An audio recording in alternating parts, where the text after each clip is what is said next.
Բարև ձեզ սիրելի հայրենակիցներ, երկու խոսք եմ ուզում ասել վարչապետ Նիկոլ Փաշինյանի կողմից կատարվող գրառումների մասին երեկվանից։ Տեսեք, վարչապետը, ինչպես եւ մենք հայտարարել էինք հենց սկզբում, համաձայնեցումից հետո խաղաղության համաձայնագրի, պարզապես իր սոցիալական մեդիայի հարթակներով եւս մեկ անգամ իր ուր աշխարհի ասում է, որ մենք քանի որ համաձայնեցրել ենք, պատրաստ ենք ստորագրելու խաղաղության համաձայնագիրը եւ կոնսուլտացիաները պետք է սկսվեն այդ ուղղությամբ։ Գիտեք, որ նաեւ միջազգային հանրությունից են եղել ողջունող տեքստեր երկրների ղեկավարների մակարդակով, արտգործնախարարի եւ այլն, որևէ տարօրինակ բան չկա, որ վարչապետ Նիկոլ Փաշինյանը երեկվանից այդ տեղեկատվությունը տալիս է նաեւ միջազգային հանրությանը։ Ու շատ տարօրինակ են, էլի Հայաստանի ներսից հնչող ինչ-որ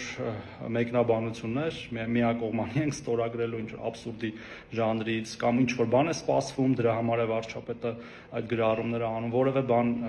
այլ բան, քան մենք ակնկալում ենք, որ ստորագրումն է, չի սպասվում եւ չի կարող սպասվել, այսինքն այդ հայտարարությունները նպատակ ունեն նաեւ ճնշելու Ադրբեջանի կողմից այդ դեստրուկտիվ տեղեկատվական արշավը խաղաղության գործընթացի նկատմամբ։ Հետևաբար պետք է դրան նայել այդ տրամաբանությամբ, այո, մենք համաձայնեցրել ենք խաղաղության համաձայնագիրը եւ ուզում ենք այն հնարավորինս արագ ստորագրել։